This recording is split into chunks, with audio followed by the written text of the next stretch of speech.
Very good afternoon, everybody. I hope you had a nice lunch. I hope they had lots of fish because, yeah, critical importance. I think the session would cover both fisheries and livestock.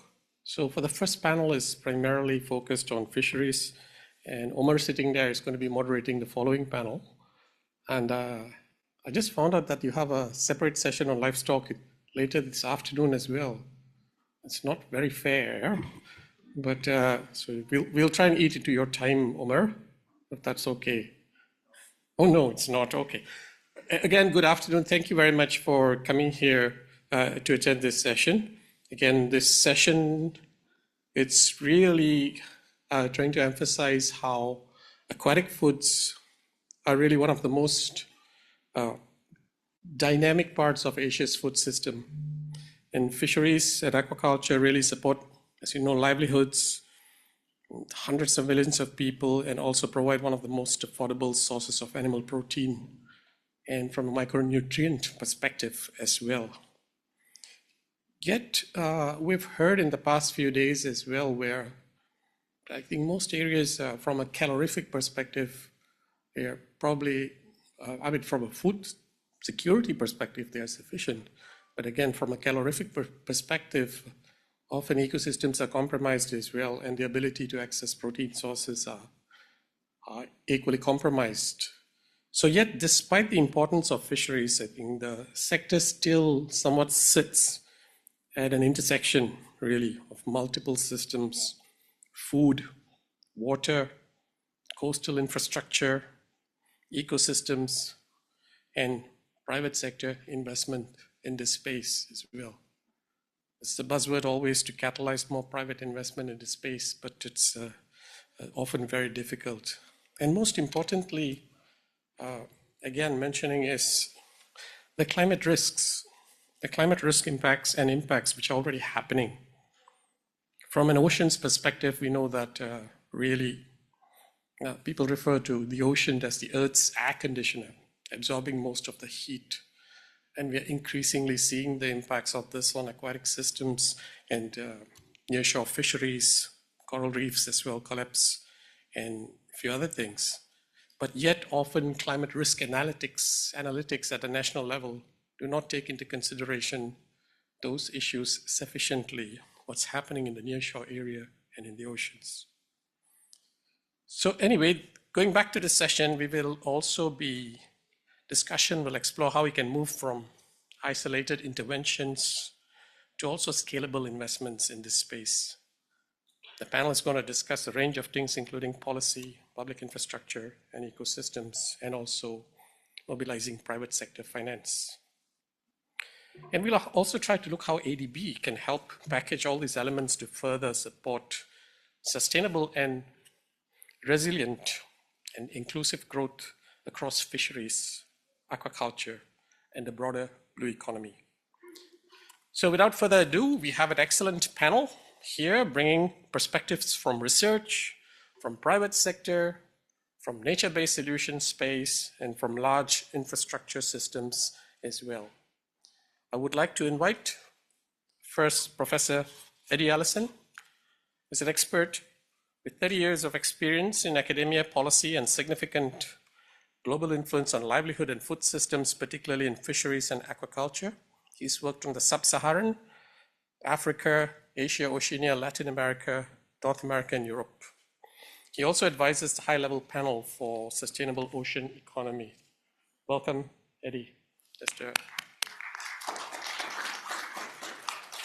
Next distinguished panelists we have, I'd like to invite Dr. Rebecca McMillan, who is managing currently IDRC, the International Development and Research Center's Aqua-Adapt initiatives, which is a 24 million Canadian dollar initiative research program advancing nature-based solutions for aquatic food systems in the Asia Pacific.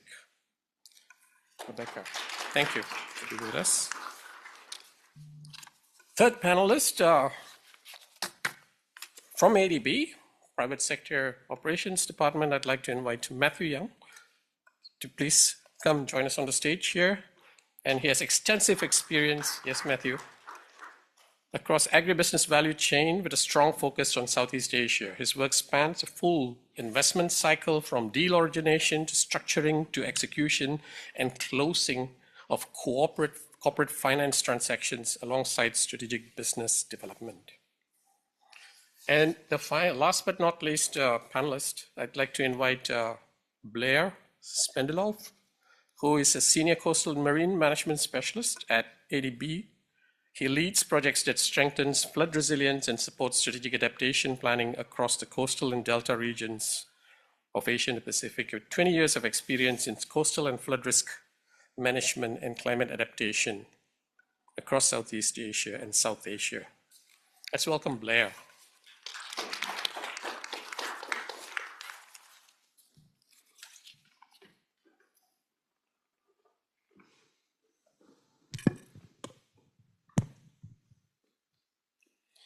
So thank you very much again, once again, distinguished panelists, for joining us here today to discuss this critically important issue. It's an issue where ADB is just slowly engaging in this space where fisheries are concerned, with a couple of investment projects across the Asia and the Pacific, and it's sort of an emerging area. And I'd like to first, I will ask each key speaker over here before their interventions to just start with one key message in about 30 seconds, and then we'll unpack the details. So Eddie, what are the main challenges that you consider in the aquatic food sector, and what sort of mix of sovereign and non-sovereign investments is needed to transform this towards a more sustainable and resilient initiative? Thanks, Alvin. The first main challenge you've already pointed out, I think, is the climate change risks, particularly acute in coastal areas where you get both the effects of climate change from the atmospheric and terrestrial system and from the oceanic system colliding, if you like, in coastal zones. The other three that I've picked out are that aquatic foods is a sector dependent on functioning ecologies, so it's dependent on a broader environmental management to prosper. And second, that it's a mix of common property, open access fishery systems, and aquaculture production. And third, that it comes in, sorry, I've mixed up the order of my three here. Alvin, the way that I'd set this out was, I didn't realize you wanted a 30-second introduction. I thought you just wanted... No worries, go ahead. Okay, go ahead. All right. Okay, it's easier for me to start from the first one, the strong dependence on functioning ecologies. Systems like reefs and mangroves need to be in good enough shape if they're to effectively sequester carbon, cycle nutrients, and support reproductively viable populations for capture fisheries. So clean water and low pollutant levels as well is vital. Otherwise, the products are unsafe to eat. So, the sector doesn't cause most of these problems, but it is impacted by them. And the ridge to reef, glacier to farm approaches we've heard about this week are well positioned to address that core challenge. And fisheries and aquaculture management become a lot easier, and you can enhance the sector's value and contributions if river basins and coastal catchments are managed in ways that reduce the inflow of pollutants to floodplains, deltas, coastal zones. So it's a food, water, land nexus issue, I think best managed through regional collaboration and probably requiring sovereign fund investment. And the second challenge to the sector is at present, this is a group of nutrient-rich, nutrient-dense foods, which doesn't always reach the nutritionally vulnerable populations that would benefit most from their consumption. And here, I think a mix of sovereign and non-sovereign investments are needed for domestic and regional value chain upgrading to ensure that nutritious fish make it from the often highly dispersed remote landing sites to markets where lower income consumers can purchase them at affordable cost. And I think in the past, banks and private investors have been more interested in investing in the export-orientated value chains for higher value seafood, which is often flown or shipped transcontinentally. And I think the kinds of investments needed are transport infrastructure, cold chains, and things like customs procedures at borders so that rotting fish don't get held up at customs inspections. Informal cross-border trade in dried and processed fish is already large in this region, as in many others, but it's also largely unrecognized. And I think, supporting the existing trade and building stronger regional value chains is where blending sovereign and non-sovereign finance may be fruitful. And the third one is that the third challenge is that aquatic food production comes from two rather distinct production systems. Half the world's fish production, around 100 million tons, comes from capture fisheries, from harvesting from the wild, and a similar amount comes from aquaculture, which is farming. And of the capture fisheries production, about 40% comes from small-scale fisheries, which employ about 90% of the 60 million plus people who work in the sector. So the sector is very diverse. And reform to strengthen traditional communal rights for capture fisheries and support of regulatory management, cooperative marketing, and so on, kind of fall between the public and private sectors. So they're often overlooked as viable solutions. And collective action, I think, has many co-benefits beyond the sector in fragmenting societies, and finding good ways to invest in communitarian solutions would bring benefits well beyond the aquatic food sector. And in aquaculture, finally, non-sovereign investments are needed to shift Asia's aquaculture from a booming but sometimes environmentally and socially unsustainable or inequitable industry to one that's nature and people positive, as well as profitable and productive. And incentivizing this transformation involves investing in the sustainability-minded change makers who are often youth, and as well as in the small and medium-scale enterprises who are identifying new opportunities in environmentally beneficial activities like oyster, mussel, cockle farming, seaweed, and so on. And our next speaker, Rebecca, will no doubt elaborate on that. Thanks, Eddie, for highlighting some of those issues, especially on the food, water, land nexus, and also in the past where you said the emphasis was more on private investors at large scale, and the other sort of challenges for small scale. And it was interesting statistics where you mentioned that 50% of the catch, which gets to 90% of the employment. That was really interesting statistics, which are small scale fisheries. Thanks. This is, it's quite interesting sort of figures that are coming out. Let's now turn to some emerging solutions based on some of the challenges that sort of Eddie highlighted. Rebecca, which sort of nature-based and sustainable aquaculture innovations are currently you consider most ready for scaling, and what are the key bottlenecks there in that space? Eddie highlighted some of them, and just over to you to see what solutions that you may want to talk about. Great. Thank you, Alvin, and thank you, Eddie. So I'm going to talk a little bit about nature-based solutions. As Alvin mentioned, I currently manage a program on nature-based solutions in aquaculture in Asia Pacific, which is funded by IDRC and Global Affairs Canada. And so what do we mean by nature-based solutions, first of all? So nature-based solutions are essentially solutions or production systems that restore or sustainably manage or conserve valuable ecosystems, but that also deliver benefits for people, for economies, and for climate resilience. And so our funded partners here in Asia Pacific have tested in the field a variety of nature-based solutions or have done thorough assessments based on existing practices. And so some of the examples that I'll speak to come from that research. One commonly cited example that Eddie alluded a bit to is the restoration of mangroves in conjunction with oyster farming or shrimp farming, for example.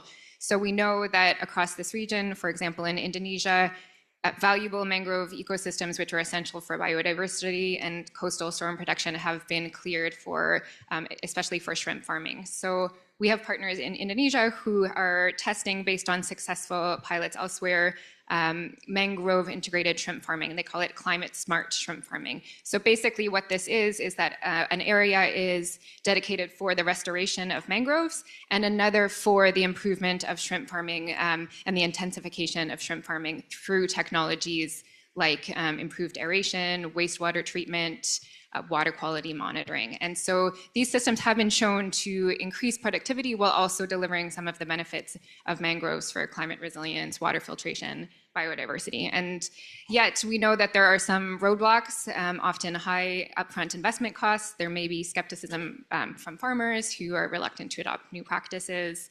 We need clearly supportive policies, so things like clear land tenure and clear rules around mangrove conservation in the context of aquaculture, as well as other general challenges like market integration, accessing premium markets to incentivize these kinds of practices. So other examples where there's clear evidence and also clear private sector interest include things like bivalve and seaweed farming that Eddie mentioned. So there's huge growth potential in both of those. And these are low carbon systems that also deliver other benefits like water filtration while providing nutrient-rich food sources. And bottlenecks there include things like adequate site selection, post-harvest value addition, as well as just general management practices. Another thing I want to mention is low trophic species. So low trophic species are ones that, in sort of layman's terms, are lower on the food chain. They have lower feed energy requirements. And these are things like tilapia, which in this region are quite important. And one of the bottlenecks there, I think, is the consumer preferences. So there's a perception among, middle and upper income consumers that these are not delicious or not desirable, and yet these deliver environmental benefits because, again, they're lower input, lower carbon. And so I want to do a shout out to Eliza here, who is from ePrimate in Philippines. So this is another sort of scalable solution.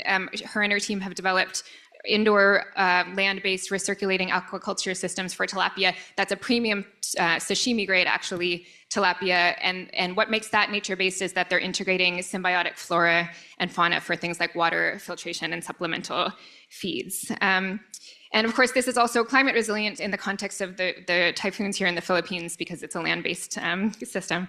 And so in addition to nature-based solutions for rearing systems, we're also, and I'm going to wrap up here, supporting things like sustainable feeds as well as alternatives to antimicrobials, which I'm happy to talk more about. Yeah, Rebecca, I didn't quite catch that last part. What was that success story with the tilapia? Low trophic what? So low trophic fish, Yep. Again, so tilapia is an example of a low trophic fish. How many fish people here at this space? So A few, okay. Okay. I mean, for those who are non-fishy people, non-ecologists, maybe just help Sure. unpack that a bit. Okay, so I can give, so essentially one of the biggest environmental impacts from fish production is feed, right? And part of the reason for that is that a lot of the species that we eat are carnivorous, they rely on wild-caught fish to feed. And so that diverts fish from human consumption in a context where wild-caught fish are declining, and it also contributes to water contamination through excessive or poor feeding practices, for example. And so that's one of the reasons why species like tilapia, which kind of feed on phytoplankton, so plant matter or kind of detritus, maybe insect larvae, things that are less sort of energy intensive. That's one of the reasons why they're sustainable. And in addition, the reason that a system like ePrimates is sustainable is that it uses recirculating aquaculture technology. So this is on land, you imagine kind of tanks, and what's really neat about that is that it recycles the water. So through filtration. So it's very water efficient. And in addition, they're innovating with things like natural filtration as well as natural feeds, which again can reduce costs and environmental impact. Excellent. So lots of innovation in that space, and we have people in the room who have that experience in technology. So please reach out and connect. Yes, thanks, Rebecca, for those interesting interventions, and quite nice to see what's going on. So we have promising solutions there, but often scaling is an issue, right? And it requires finance. And we always hear the buzzword innovative financing. And I don't know, Matthew is next there, but innovative financing, I was at a finance forum recently, and they say when you say innovative financing, it scares away the private sector. So, because they want something a bit non-innovative and a bit more confident to come in here, less risky. So I think Matthew, who's coming from our private sector operations department, given the increasing environmental and climate risk in this space, how's ADB working with the private sector to make sort of shrimp value chains, as an area where you've been working on, more sustainable and resilient? Matthew, over to you. Sure. Thanks, Alvin. I'd like to start by saying that the shrimp farming is one of the more important livelihood in Asia. However, this sector faces huge climate and environmental risks. So shrimp farmers, they experience extreme heat, severe typhoons, terrible storms and rainfalls, which then affect the productivity, maybe cause disease outbreaks and maybe mortality as well. So in effect, the shrimp farmers' livelihoods and incomes would be affected. Then you would also have at the same time environmental pressures or increase in environmental pressures stemming from the fact that shrimp farming has long been, I would say, associated with the encroachment into mangrove forests, particularly in Southeast Asia.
Of the global shrimp produced has been certified. So this is a huge, significantly low number compared to what should have been the case. So this is why institutions such as ADB is front and center. And we had decided that as of last year, we had partnered with a company called Thai Union, who is a leading seafood company in the world. So they play a very vital role in the shrimp value chain. So we had provided them financing to be able to help them achieve their target of 100% sustainable shrimp by 2030. A very noble cause. So the way we do this is, in practice, we would help them procure from shrimp farmers who will transition from traditional farming techniques or practices into more resilient or sustainable ones. So through the certifications, through the global standards, these farmers would then adopt better farming practices. And the ADB support does not just end with the financing. So whenever we do finance projects, our intention is also to help the smallholder farmers. And because Thai Union works with a lot of smallholder shrimp farmers, we had come in to share, or at least to help develop, a technical assistance program focusing on capacity development, including the training of the training on climate adaptation of shrimp farmers. So this could include managing feed, aeration systems, which help shrimp farmers cope with extreme heat or intense rainfall. And on top of this, the TA, the technical assistance, we call it TA, that also will help farmers to on financial literacy, which will help them manage their costs, as well as understand the importance of the investments towards good farming practices. So this is how ADB was able to strengthen the sustainable shrimp value chain. Well, that's so refreshing, Matthew, to hear those interventions. I think it also responds to some of Eddie's and Rebecca's concerns, and I think there's a lot to sort of cross paths over here and sort of opportunities to connect and lessons learned from the Thai Union experience. And the financing through the technical assistance as well, you said that provided all these sorts of trainings and the smallholder focus again, which Eddie was also concerned about. Moving on to that, again, beyond the finance sort of thing and the technical assistance, which through this private sector engagement space address sustainable shrimp farming, again, scaling also often depends on the broader systems in which these investments operate, right?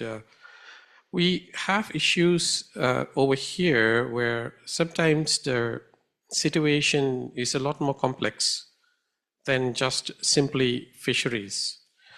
And from Blair, I'd just like to hear from ADB's experience, how do you think that water management, sort of infrastructure and ecosystem governance systems influence the success of this fisheries and aquaculture, I mean, beyond finance? Thanks, Alvin. Thank you. I was quietly buoyed by the lack of hands shown when Alvin asked about how many fisheries people were in the room. I'm in good company unless people were too shy to raise their hands. I come at this in terms of constraints from an operational department in the bank where we design and implement projects and loans. So that shapes my perspectives here. And just in terms of your request, Alvin, for a headline thought, I think from my perspective, agriculture outcomes in delta and coastal systems that we deal with at ADB, the success of these systems and programs are really shaped by things that happen beyond the pond, so to speak, in terms of the fisheries or aquaculture activity. So you touched on 3 points, Alvin: water management, infrastructure, and ecosystems and governance. I'll address them with 3 examples of 3 projects to give you some tangible examples, and maybe flip it around a little bit and talk about non-success factors or touch on things that needed addressing in terms of, as opposed to pure successes as such. And the first point on water management, which I think determines aquaculture viability.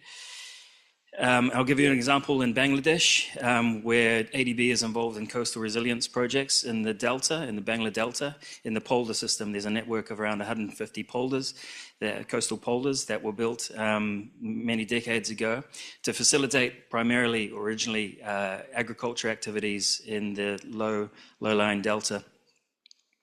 And these are really dynamic saline freshwater environments. And so during the monsoon, we have lots of freshwater inputs, and the land use is dominated by rice paddy. And then as the dry season comes in, salinity decreases, freshwater inputs diminish. And so there's an adaptation of the land use through these 2 cycles by the communities inside the polders of gear cultivation, where we have rice in the monsoon and aquaculture dominant in the dry season. So these landscapes are not exclusively agriculture or aquaculture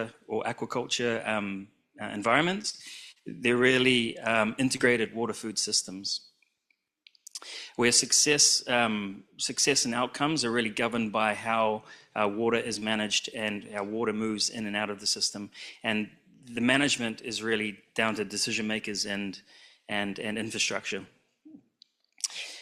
Where water management functions really well, salinity inputs are controlled and knowable, and as a result, diverse and productive agriculture and aquaculture activities are a result. Where water management is poor, flood hazard is not managed well, water quality decreases, or at least water demands are not met by the supply of the specific kind of water that is needed for an activity, and disease outbreaks are common. So the lesson here is that agriculture productivity and resilience depend directly on the design and operation of water management systems beyond the pond itself. Number two, on infrastructure, and I'll talk sort of in terms of inclusiveness of people participating in aquatic food systems. And really the infrastructure decisions shape who benefits. I would say infrastructure quietly determines who participates in aquatic food systems. And I mean quietly, I'm sure there's never really an intention to exclude people from aquatic food systems, but a lot of unintended consequences come from decisions on infrastructure that haven't necessarily been thought out at the upstream stage in terms of inclusive access. And I'll use an example from Kerala, where we are investing in seawalls, hard infrastructure at the coast. Unfortunately, it is a reasonable management response to the coastal pressures that are there. And there's a lot of flood and erosion issues, and hard infrastructure is really warranted. But that hard infrastructure physically, literally blocks people from accessing the beaches, blocks small-scale fishers from launching their boats. And yes, there are fishing gaps, but there are a few of those, relatively speaking. And at the same time, fishing ports are being developed at certain points along the coast, but these are developed for larger scale operations, mechanized vessels, and don't necessarily have some of the onshore facilities that would allow for inclusiveness of smaller scale fishers. So the lesson here is that inclusion is often determined at the infrastructure stage as opposed to a livelihood or value chain stage. And the final point on ecosystems and governance. I'll use an example from India. In the northeast of India, in Assam, we have a SWIFT project. SWIFT standing for Sustainable Wetland and Integrated Fisheries Transformation Project. Here, the challenge is not agricultural expansion. It's that the natural wetland fisheries, the productivity of the fishery has diminished or decreased, and it's fallen well below its potential.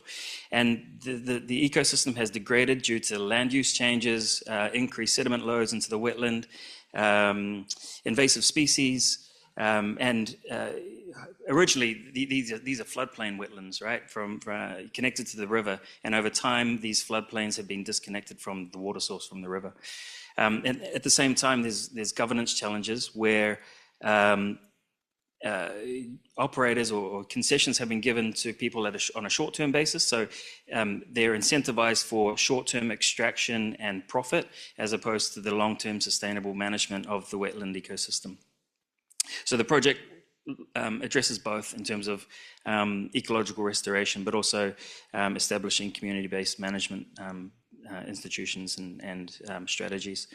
So just to wrap those 3 points together, I think I would argue that these three elements are not supporting systems of fisheries and aquaculture, but they are crucial to fisheries and agriculture in terms of being viable at all, and certainly before considering scaling up. Thank you, Blair. Integrated water food systems and aquaculture, depending on the design of the water management, as you said, as critical ecosystems. Fishing ports mostly catered towards large-scale players with smallholders, or rather small-scale producers, not really considered sufficiently. I'm glad you mentioned the SWIFT project. I was peer reviewer of that one, so I hope that the design is okay for that one. But again, that is a nice segue to sort of Eddie. I think we'll just have one quick second round here. Considering time, I'd like to leave at least 10 minutes for Q&A. And so I think there's an online input as well for Q&A. So in case we cannot address all the questions, we'll take note and come back. Eddie, just building on what Blair just said, given the consideration, how do we aquatic food systems need and the needs for small-scale producers be integrated better into coastal and water sort of infrastructure investment is one of the challenges which I think Blair also had. What are your views on that? And how do we move from pilots to scale? Because frankly, from an ADB perspective, I personally do not like seeing the word pilot. It's time for us to scale up some successful concepts, proof of concept. Over to you, Eddie. Thanks. Well, I think, first of all, ADB does seem to recognize the importance of small-scale food producers in their coastal infrastructure and water infrastructure projects.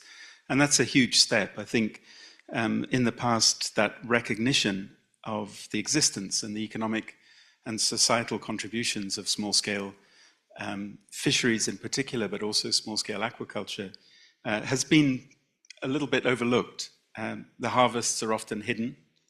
The harvesters themselves are hidden in mangrove creeks or over the horizon out of sight. And so the whole sector is kind of, underwater and undervalued. And yet, we have this enormous employment. I mentioned 60 million full-time fishers, another 53 part-time and subsistence fishers, 90% of those in small-scale fisheries, and similarly 90% of those in Asia. So they're not a small contributor to a food system. They supply 3 billion people with vital parts of their daily requirements for vitamins and minerals like zinc and B12, as well as omega-3s, which is probably what you think of when you think of the role of fish in diets. And yet individually, the communities, the production units are small. And these are the boats that you see pulled up on the beach, or if you're crossing a bridge in a mangrove swamp, you might see a row of boats pulled alongside. There's a lot of them. It's a big food production industry that remains very hidden. It doesn't mean that they're not innovative, nor that they're impoverished and unviable as co-investors or loan recipients. Often their incomes are higher than farmers. Their existence is precarious precisely because it is unrecognized and therefore unsupported. So they're squeezed out of coastal and river margin areas to make way for more visible activities like tourism, property development, sand and gravel mining, and indeed sometimes large-scale aquaculture. So there is the issue of recognition is fundamental, the recognition of their economic contributions. We published a lot of work last year on the large economic and societal contributions that small-scale fisheries make globally. And it made the front cover of an important science magazine called Nature. Unfortunately, it made the front cover of Nature the same day that Donald Trump was inaugurated as US president. So our message got slightly overlooked, I think. But I think not every, as we've heard from Blair, not every coastal or floodplain infrastructure project overlooks small-scale aquatic food producers. But sometimes their economic potential and their important environmental stewardship contributions are overlooked. And for that reason, I think one way would be to ensure that fishing communities, fisherfolk are represented in these kinds of projects at the design stage. And they should be part of every nature-based solution because their livelihoods are based on sustaining and enhancing natural capitals and flows.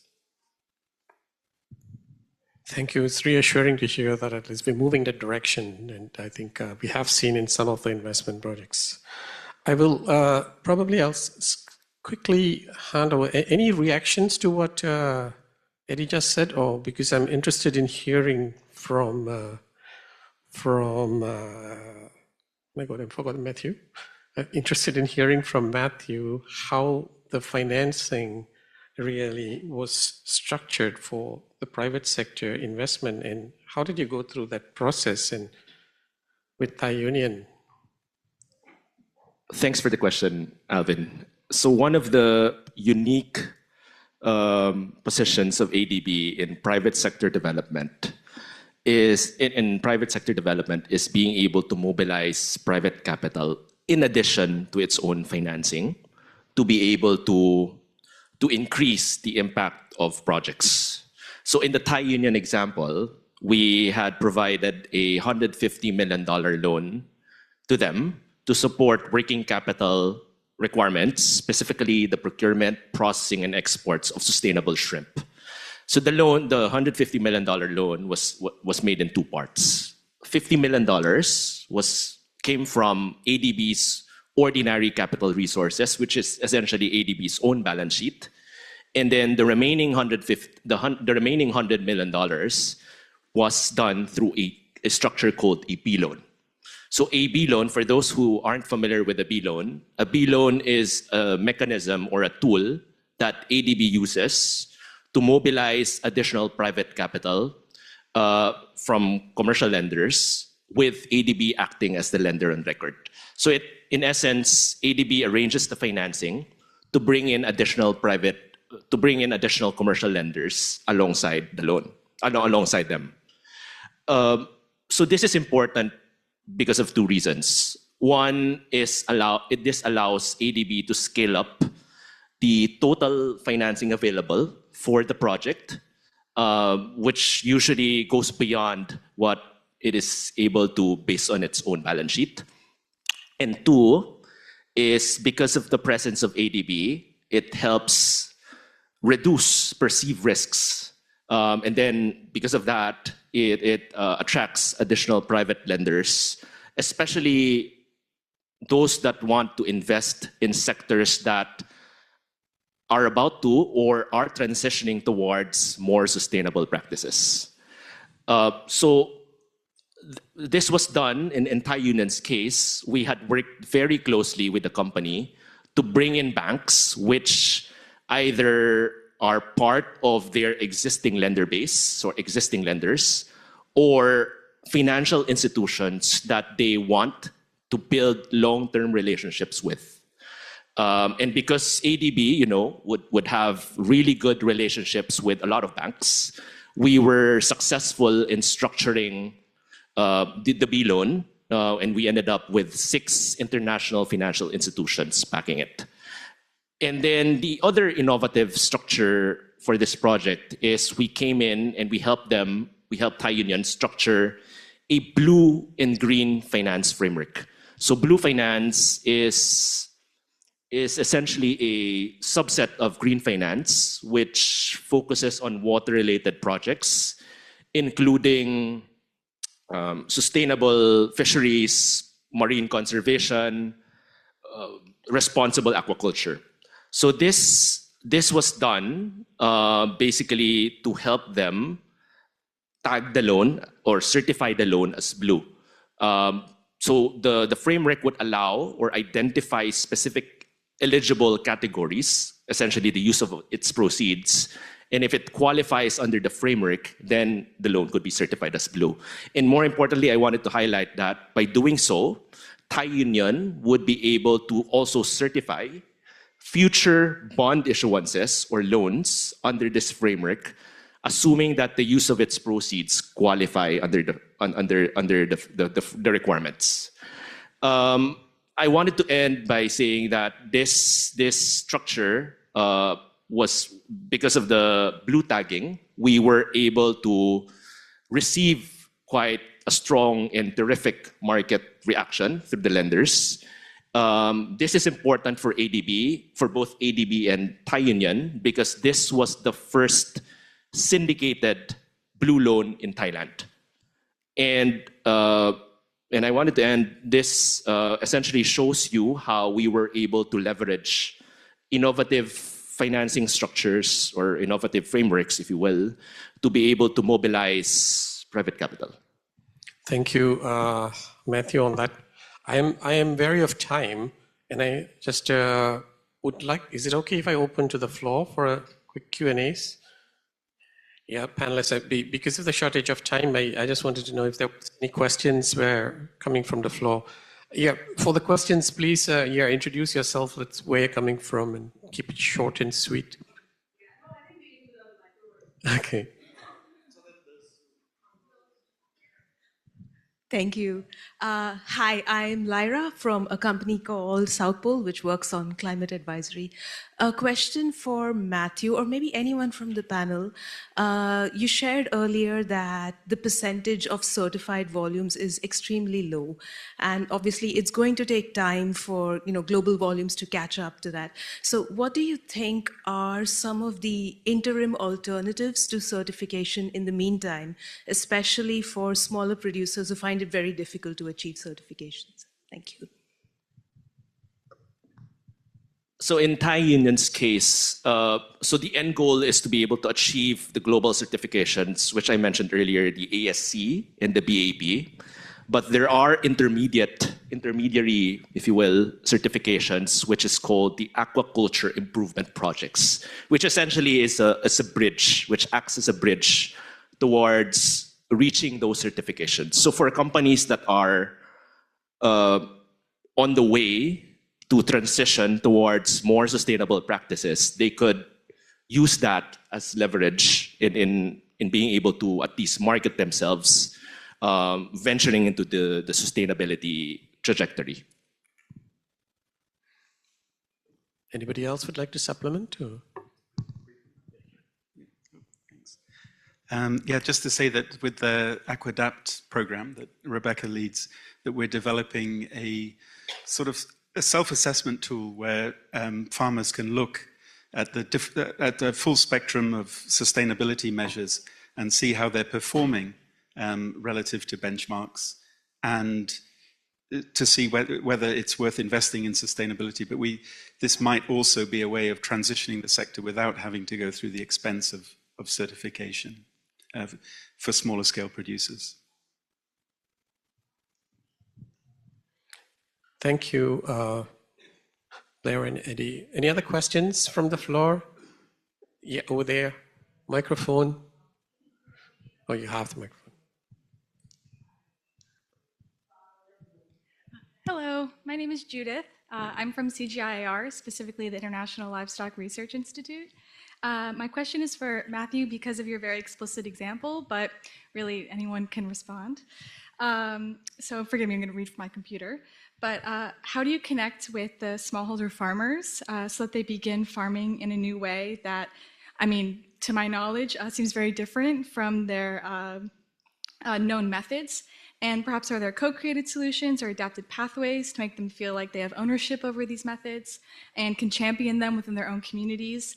And in connection, are there long-term plans in place? Or in other words, how do you ensure that the communities you engage with do not revert back to the practices that they were more used to before? Thank you. Matthew, anyone else?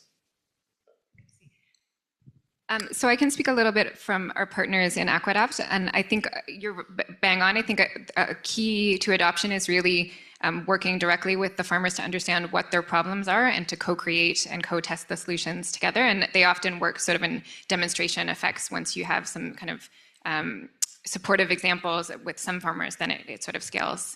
From there, I think the other thing that we've seen a lot of success with is partnerships with local government. So here in the Philippines, for example, our partners are closely working with local government to create supportive infrastructures to ensure that these, and also build the capacity of the local governments to ensure that these solutions are taken up. For example, working with local governments to establish hatcheries. So these are the places where the farmers get the baby fish, which is often a major bottleneck for farmers.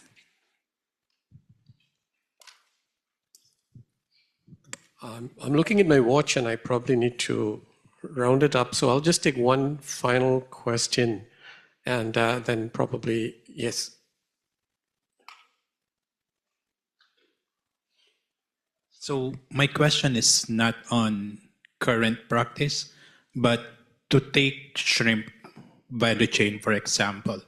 We know that certain countries, shrimp industry was actually affected by low prices in other countries, resulting in abandonment of shrimp farms. and taken, knowing that many of these were former mangroves that were cut down and then now abandoned. What have you seen, or have you had any experience or pilot where you successfully rejuvenated these abandoned shrimp farms or these abandoned aquaculture farms into a new value chain with good environmental outcomes? Anybody?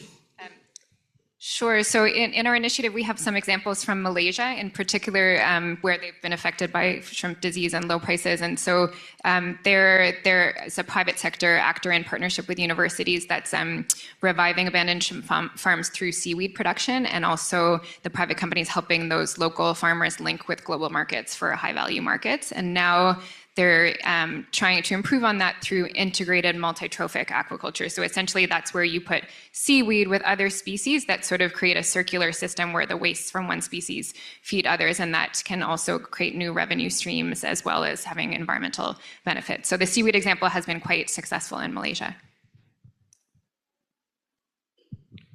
Thank you very much, distinguished panelists. Unfortunately, we didn't have enough time to unpack further details. I was just wondering whether anybody had a 20-second comment or anything of that sort. Any final comments or any key messages that has not gone out? No? No? Okay. In that case, again, ladies and gentlemen, thank you for your questions. And again, let's give a hand to the fellow panelists, and feel free to follow up with them directly. Their bios are online and also with all the context. Thank you very much.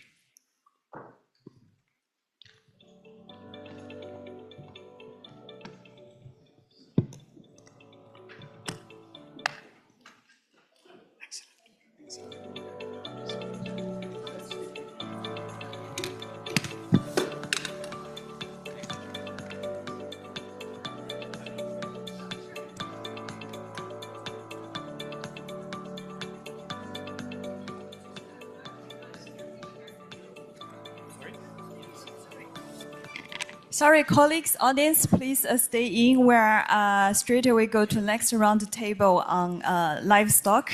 So with this, I'm inviting our moderator, Omar.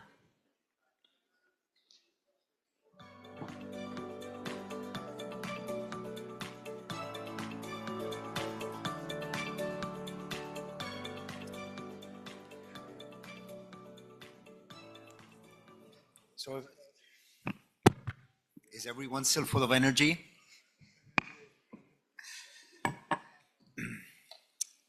So, good afternoon, participants. Perhaps everyone can take their seats.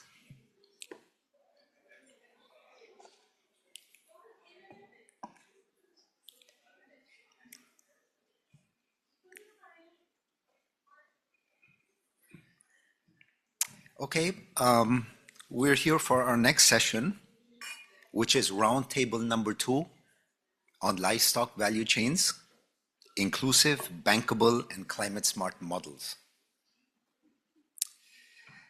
Good afternoon, my name is Umar. I'm a specialist in the agriculture, food, nature, and rural development sector of ADB, long title. I'm delighted to serve as your moderator this afternoon. Let me begin by just highlighting the importance of the livestock sector for livelihoods, for nutrition, for resilience of tens of millions, if not hundreds of millions of smallholders and pastoralists across Asia and the Pacific. The sector faces real constraints, real challenges, animal health risks, disease outbreaks, low productivity, breeding issues, feeding issues, husbandry aspects, the lack of access to infrastructure, to finance, to digital services, traceability. All of these are holding back productivity and growth. And most importantly, as you all know very well, the livestock sector is under incredible scrutiny for its methane emissions and its contribution to climate change. So this gives a big need for innovation and climate-smart transformation of the livestock sector. And maybe this is where opportunity lies, to bring together public and private investment, or what ADB calls sovereign and non-sovereign, sovereign being private, non-sovereign being public sector, with inclusion and climate resilience models at the center. So today our conversation is about how to turn this potential into practice, into scale, and unlock bankable, inclusive, and climate-smart livestock investments. We have an extremely distinguished panel of experts here with us. Let me call them on the stage one by one. First of all, Dr. Hung Nguyen, who is the Regional Director of the International Livestock Research Institute, known as ILRI. Dr. Hung has decades of experience in the livestock sector and within the CGIAR system, I believe, with specialization on One Health. So please, would you like to come to the stage? Thank you.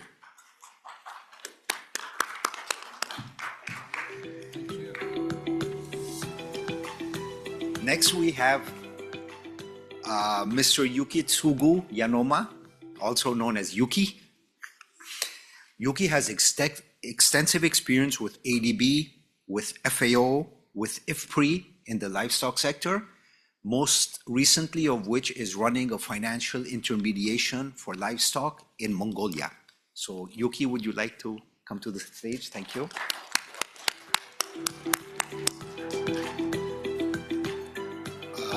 Third, we have Miss Linda Wang, Senior Investment Specialist, Private Sector Operations Department, Agribusiness Investment Team. Linda brings extensive global experience in investments in agribusiness value chains and private sector perspectives. Thank you, Linda. And finally, we have Mr. Changtong Huang. He's the China Program Head of the FAIR Initiative, which is a collaborative investment network which raises the awareness of risks and opportunities in the global food sector, and in particular the livestock sector. And the FAIR Initiative brings together major private sector investors, really important investors, and representing a lot of capital resources in global food systems. Thank you.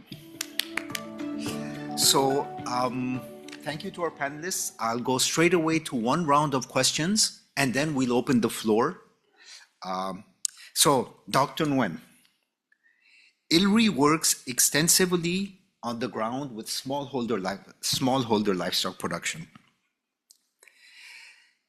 From your perspective, what are the most promising science-based solutions or technologies in the livestock sector that can be scaled up by investors like ADB and private sector at scale? The floor is yours. Thank you. Thank you very much.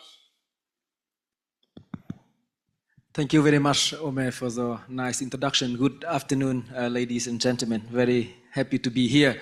Before responding to the question, I would say that, I'm very happy to be here, but also, talking on behalf of livestock sector from research perspective. And I expect also that the upcoming livestock section will be also an additional contribution of livestock voice within this ADB food system forum in Asia and the Pacific. So I think that you give me 5 minutes. So I try to be brief and try to bring different perspective here from research point of view. Yesterday or before yesterday, we were on another panel. They asked us what would be the best example from INRI in terms of innovation in livestock. And I cited 2. And I allowed to pick about 30 seconds or 1 minute to repeat it a bit. The first one is so-called IPLI. It's index-based livestock insurance developed by INRI 10 years ago in Africa, basically using satellite technology as a trigger to pay insurance in the pastoralist area. It's very important with poor people in pastoralism area. And it was successful, and World Bank invested recently in 2024, 350 million to roll out this program in 4 countries, Kenya, Ethiopia, Sudan, and Djibouti. So that is a good example to engage the banks. The second example is really improve the chicken genetics. African and Southeast Asian, they like indigenous chicken, but the productivity is so low in terms of eggs produced and also meat. Indigenous chicken, it produces something like 50 eggs a year, and with improved genetics technology, we can put up to 180 or 200 eggs. So more eggs for poor people, to reach the outcome. So that is a kind of a good example. And actually, we scale up with the private sector, and 35 million on the chick provided by Ethiopian per year, and the potentials there. Okay, now the last one, it is a little bit more in my work. You mentioned that I work a lot in One Health in Southeast Asia for the last 10 years or so. And livestock is not about production. You need to produce good food, but also safe food. But unfortunately, in developing countries, we have a food safety issue. Food safety or unsafe food or foodborne diseases cause an economic loss. I'm talking with people working on private sector and bank here. Something like 115 billion US dollar a year lost by the disease caused by food safety problem. And 95% of that happening in developing countries. We need to sort it out, and most of the problem coming from microbial contamination, in particular Salmonella and other bacteria.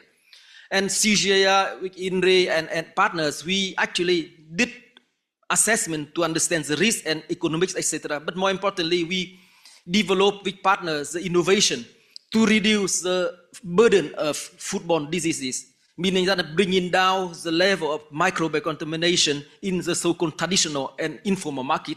We all know that in an open market, etc., causing a lot of microbial contamination in the slaughterhouse, but also in the market. So in short, we train people, we introduce the kind of the live touch intervention, low cost. If you invest something like $25 to $30 to improve the stone of pork meat in Cambodia and Vietnam, you can bring down the level of Salmonella contamination from between 50 to 60% down to 25%. So it's very, very promising because it's low cost. And for that, you can bring down the loss of economy, but also the human health. You see, so it causes a lot of death also from that thing. The foodborne disease is causing the similar burden of disease in terms of daily for those who work in health and public health compared to HIV/AIDS, tuberculosis, and malaria, the big 3 infectious diseases in the world. So to sum up this food safety intervention, I think that we develop the innovation, and the innovation is ready to be scaled out, and I hope that the bank and the government take it up. We run now randomized control trial to show the efficacy in Vietnam, in Cambodia, but also in Africa. And this is actually bringing nicely the example how research can be, solving the problem on the ground in terms of food safety. And that is a part of the food system, because it's not about raising animal, but ensures the meat from livestock is safe. And if you don't have food safety, you don't have food security in the food system discussion. Thank you, Dr. Hong. Very interesting. It will be interesting to see if your parametric insurance product from Africa could be adapted to the disease risks you talked about in Asia, because parametric can provide a low-cost, highly effective insurance system with quick payouts. And if you could apply it to the profile of diseases in Asia, it would be very interesting. Let me move to our second panelist, Mr. Yukitsugu Yanoma. Yuki, you have direct experience in the livestock sector in Mongolia with the agriculture and rural development project, where I believe you have a financial intermediation component. So you're bringing together loan to government with investment funds for private sector. That's very interesting. Could you give us some insights on how to integrate the public financing, private sector financing to add value to livestock projects? And how did you actually structure this on the ground? Over to you. Thank you. Well, thank you, Omar. This is fantastic. Thank you for everyone for participating in this. So I'm from the sovereign side. So we are funding the government from ADB. And we work very closely with, you met Matt already in aquaculture section. So we work very closely with the private sector group. So what we try to do is we really nicely demarcate. We differentiate from each other so that we don't really, fight against each other for financing our clients. So sovereign side, like myself, we are trying to support the farmers and the herders, small-scale herders, and we try to provide the TAs and so on. And also we provide policy support services as well. And as Omar mentioned, we are doing this financial intermediary support for the small and medium enterprises, especially in agriculture, agribusiness. And in Mongolia's case, about 85% of the agriculture GDPs come from the livestock. So our clientele is all livestock companies as well. So yeah, so sovereign side, we provide range of maybe $300 to $3 million loan to each individual small and medium enterprises. And the private sector group in ADB, they provide a bigger amount of loans. And also we, complement against with the private sector team, but we should not forget that we need the support to the farmers and the herders. So we provide the grant and technical support. Because ultimately these farmers and herders, they provide the raw materials to processing companies that we are targeting. So we provide that service as well. So we are creating the whole value chain. We are not missing any sort of a node in the value chain. And we, if the governments can support, we're trying to facilitate the governments to support certain things that private companies cannot do. So we are trying to support not only the farmers and herders capacity enhancement, but also we're trying to create animal health services enhancements, and also the food safety is a critical issues, and also institutional support. We are trying to, in Mongolia, we are trying to experiment in the idea of creating some government body, sort of not only the government, sort of a public-private partnership institute, which facilitates research and development and also the marketing. Marketing is a very crucial for a country like Mongolia. Mongolia is self-sufficient in the meat production, but it's really not successful yet to export.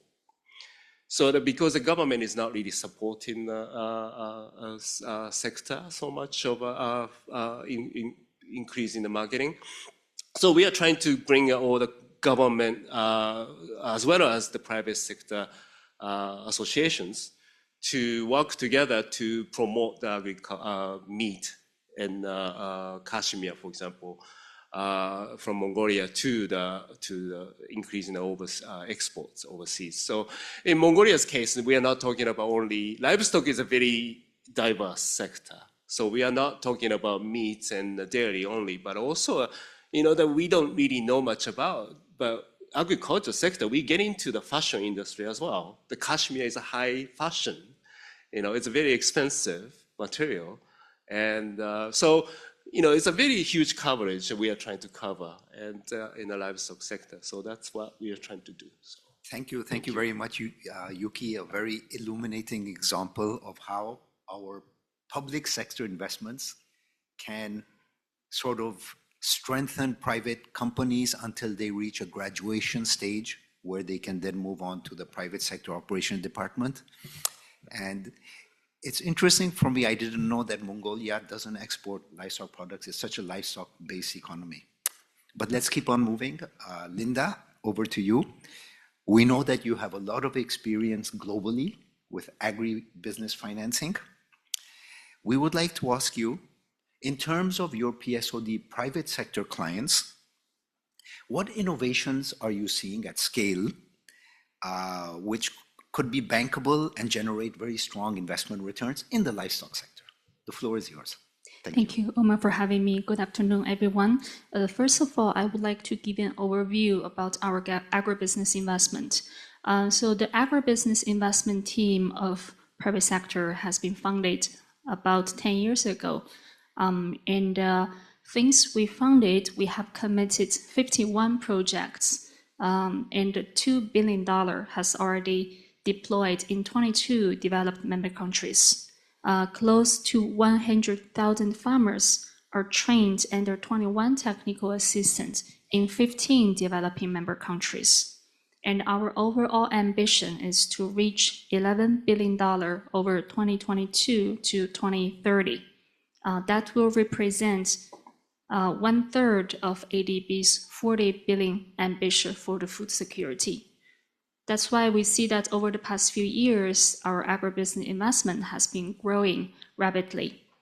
And when we're talking about the livestock value chain, as Yuki-san mentioned, we think the value chain is very long, and it starts from the agri-crops, commodities, feed production, livestock farming, slaughtering, meat processing, production, and the markets. And our investment pretty much covers the entire subsector, the value chain.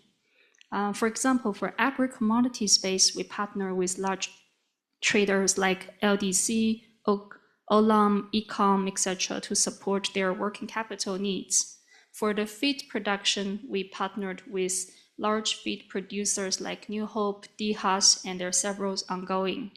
For the farming sector, we've done many deals in this space. We've financed dairy farming, poultry farming, pig farming, shrimp farming, aquaculture farming, etc. across the region. And there are many risks that we see in the sector, including the weather risk, disease risk, commodity price risk, competition risk in the market, etc. For example, when the African swine fever hit in 2020, and the following years in China and Vietnam, we saw that almost half of the sows were died. And there's one, so talking about the investment returns, it is not a space to generate high investment. Agribusiness traditionally not a place for the high return. But what we're doing is try to find the company that we can partner for the long term that can help us improve the standards of the industry, not only financially, but also from the sustainability perspective. That's where Changtong will discuss with you more about the ESG standards, the animal welfare standards, etc. That's where we wanted to work closely to improve those standards for our clients. And over the recent years, one area we found that interesting and could help to generate return is a circular economy model. For example, that's the animal manure management from the livestock farms can be used to produce the organic fertilizers, which can be used in the crop growing next to the farms. And those crops could be the raw materials of the feed production for the animals. And also the biogas facility can turn the manure into the electricity for the farm and the factories. I'll stop here for the first question and we can open. Thank you, Linda. Very interesting. If you don't mind, a small follow-up question. Mm-hmm. With all your agribusiness clients, have the recent trade disruptions affected your clients' profitability? Do you see any signs of that? I think there is, but not showing on the numbers yet, because at this season we have not seen their either semi-annual report or quarterly report. Okay. That's why we can only get some of the information we hear from the market from the client. Thank you, Linda. Yes. Thank you. Okay, let's move to Mr. Changtong Huang. He represents the FAIR Initiative. FAIR Initiative brings together investors they're very strong on environment, social, and governance aligned investment criteria, which is known as the ESG, of course, risk management priorities. How do you see shaping up the future of the livestock sector and sustainable livestock sector? And how can public finance help bridge the gap to meet the standards that your investor group is very interested in? Thank you. Thank you, Omar. Hi everyone, I'm Chang Tong from FAIR. So the full name of FAIR is Farm Animal Investments Risk and Return. It's quite a long name. But in short, FAIR, as Omar mentioned, is a global investor network. So we currently have over 400 global investors and representing over 90 trillion US dollars assets under management. So most of these investors are asset owners, pension, insurance, and also the asset managers specifically investing in equity market and fixed income. So which means we do a lot of research and data and also corporate engagements for those investors to understand the investments risk in intensive animal agriculture. And then given these backgrounds, so we selectively select those listed companies in 5 proteins, covering pork, poultry, aquaculture, dairy, and beef. So Thai Union is one of the company we covering and has been engaging very closely over the last 3 years. So we cover the whole livestock supply chain, starting from animal pharmaceutical company, animal protein producers, and downstreams we have retailers, manufacturers.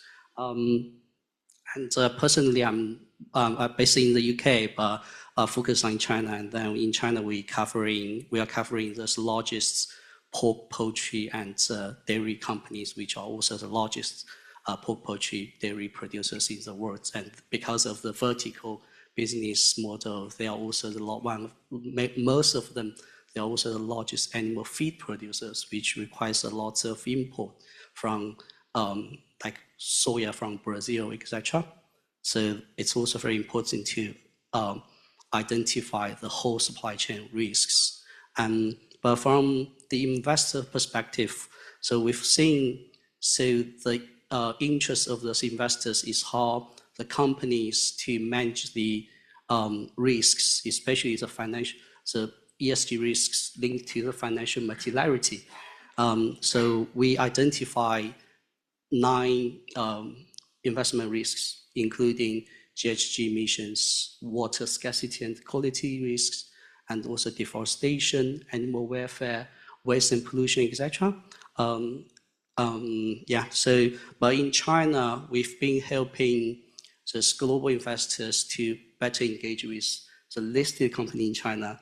The Chinese companies used to not such responsible in terms of the ESG. And then when we see the regulations of the ESG development in China has been developed a lot, and then also attract a lot of global investors want to engage with the company from the ESG perspective. And what we do is in the middle, how we translate these investors' requirements or issues in sustainability angle to translate to the industry languages.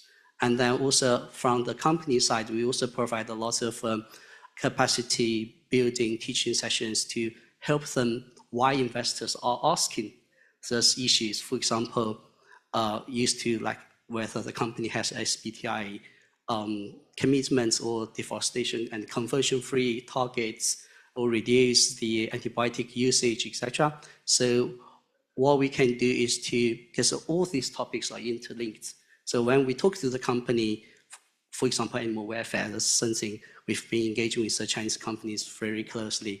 So then we are not just talking about animal welfare itself, but how animal welfare could link to, for example, procurement, antibiotic usage, water quality issue, and the heat stress of the climate change, and also for the quality control departments and sales departments, whether this is could be an angle to open the market access. So we are really looking at, because we are focusing on very niche area, so we do have the sector experts to look at each topics and then to analyze the financial risks into different perspective, and then talk to the investors, talk to the companies, and also to help investors identify those risks, but also opportunities. I will mention the opportunities later.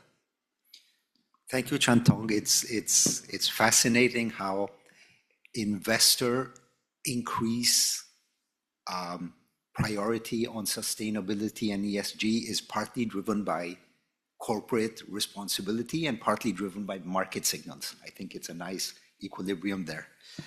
Okay, that's the first round of questions. I had another round of questions, but I would much more prefer to open the floor to your reflections and questions from participants. So please, the floor is open.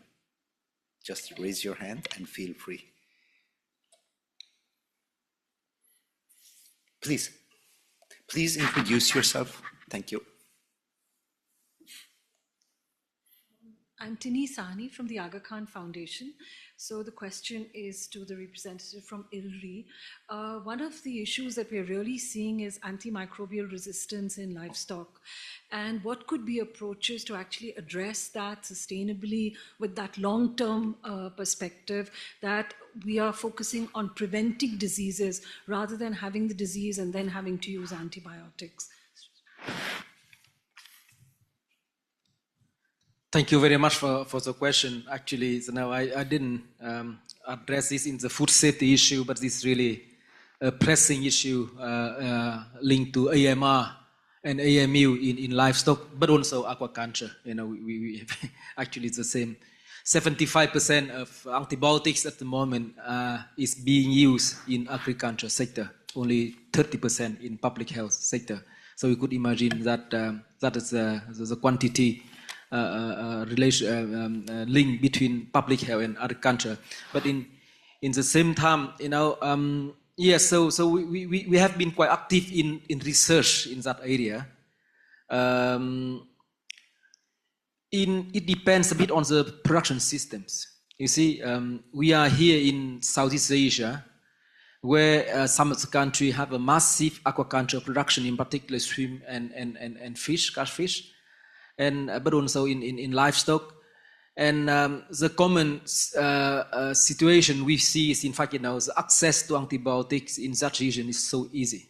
You know that you have the law on this law in human health, also in livestock, in animal health, that, you know, you cannot buy antibiotics without prescription, but this is not the reality we are observing in different countries. So I think that the access, easy access to antibiotics leading to the very often overuse of antibiotics.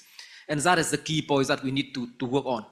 And actually in some of the countries are working, or most of the countries, they have the AMR National Action Plan. And of course they have set a you know, list of intervention we have to do. But for me, from research perspective, I think that, you know, this is about the awareness of farmers linked to the use of antimicrobials in general. It's not only antibiotics, need to be improved. And at the end of the day, it's linked to the incentive. I think that you asked me the second question. I start touching a little bit on that. Is actually, you know, what would be the incentive for farmers to reduce really the antibiotics while you know, rearing the animals?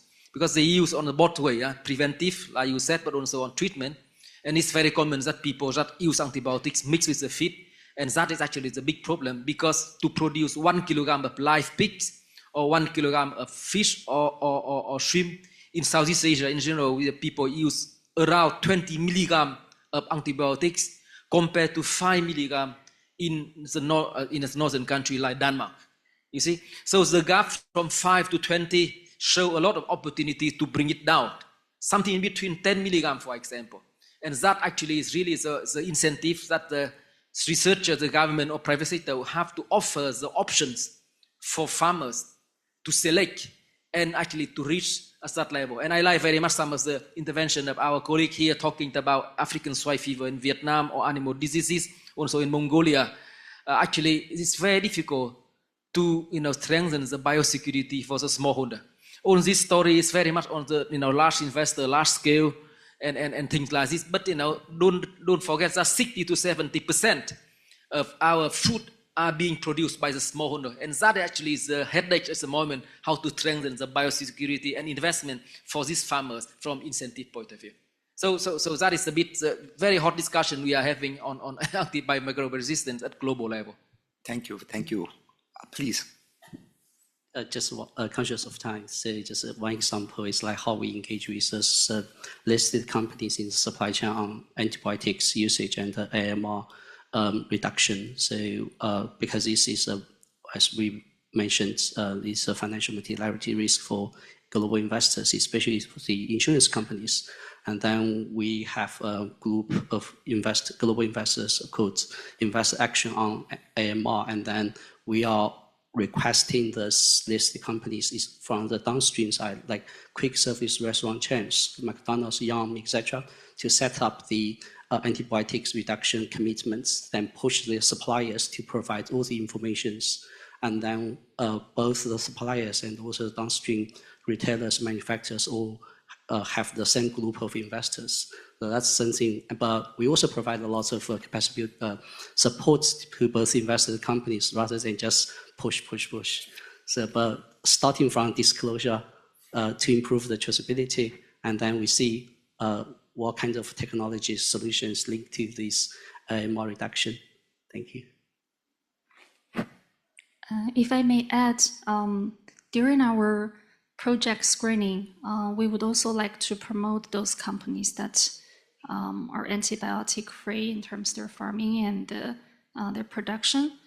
We also like to check the biosecurity. In fact, this is one of the most important items we checked for livestock companies. And normally because, as Hong Yu mentioned, that we're engaging with large-scale farms and they're doing okay or even better than we expected in this area. But if we're engaging with smallholder farmers, then that's a different story. So for some of our clients, they are adopting the contract farming model that they work with farmers directly, and they would train farmers following the same standards for the biomass, for the biosecurity. So that would help, but that's a small scale in terms of the overall the smallholder farmer population. Thank you. Thank you. Very exhaustive and interesting responses. Please, any other questions? Kathy, yes, you must.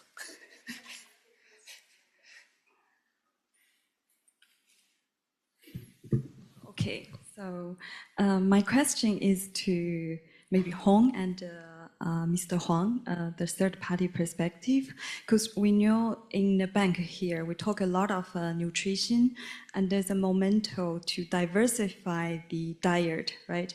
And then globally, if you look at the latest Eat Lancet suggestion, they suggest to eat more vegetable and less red meat, particularly red meat, not only for health reason, but also for environmental reason. So in this context, what is your suggestion for MDB, like ADB, when we go to talk to the government or when we go to talk to the private sectors in terms of investment?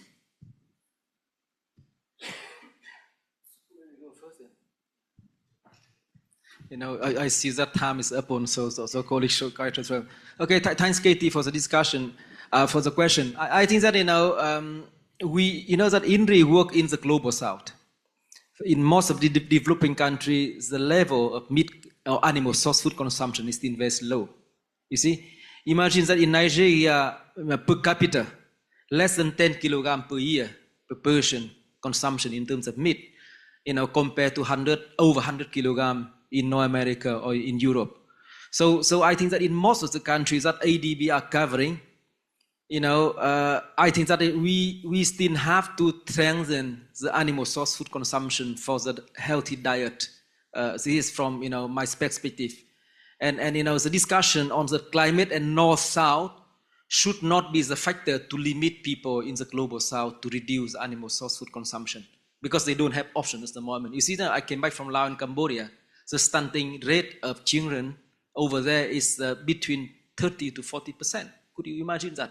And the whole colleague from the Pacific, the raising, non-communicable disease is raising because of the unhealthy diet we are having. So I think that, the question need to be very specific in the country and the context. Even where I come from, the Vietnam, Houston is a mountainous area. Our colleague from CGI and INRI is showing a very, unhealthy diet we are having because of the remote areas. The processed food started coming there with very low quality. And we could not imagine that, people from very remote areas started consuming the unhealthy food from there. So in short, for ADB, and this is also the discussion from animal source food, it needs to be context specific. And I think that we need to promote more the animal source food for children. It's the story of 1 egg a day linked to the improvement of genetics I mentioned from the beginning. Yeah, from the investor perspective, we do, by the way, protein diversification is what I mentioned, the opportunities we are working on. So we have a group of VCPs specifically investing in alternative protein, but over the last 5 years, the industry was quite challenging.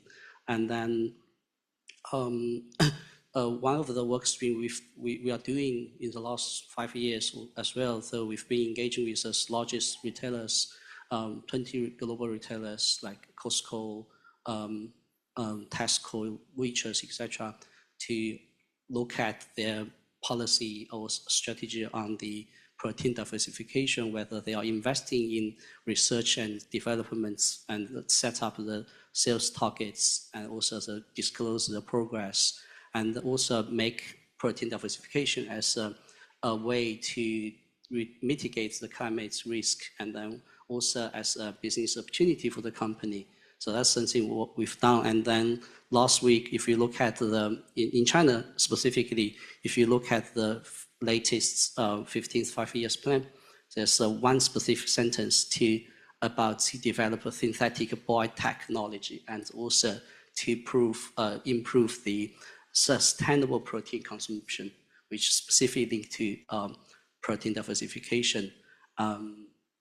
And so a lot of think tanks, organizations are trying to take in new energy car industry as an example for alternative proteins in China, which China could be a kind of a global manufacturing center for alternative protein. But now, as I mentioned, it's a lot of challenging in terms of the consumption, the price, and etc. So but we've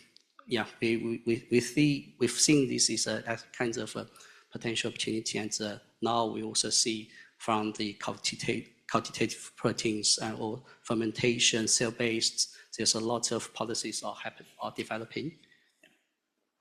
Thank you very much. I think we have to start wrapping it up here, but I'd just like to give my final 3 takeaways and 1 question to close the session. So the 3 takeaways are: number 1, the science is there. The science is there, it has solutions, and it is ready for scale. Number 2, it's essential to have public and private investment together, which takes us to the next level.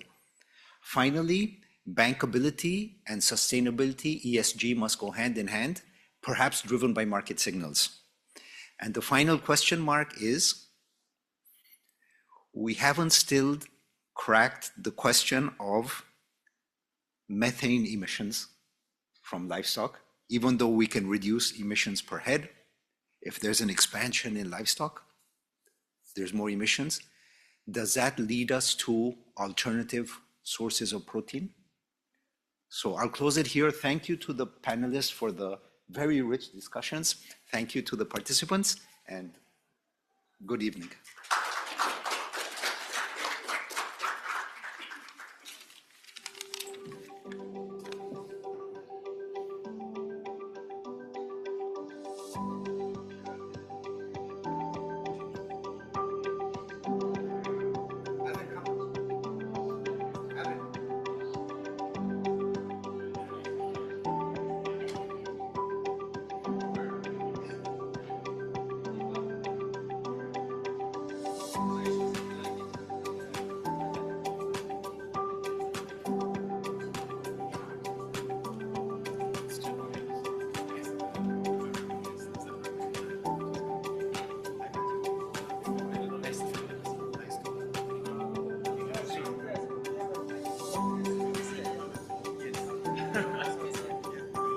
Oh, we're not joining.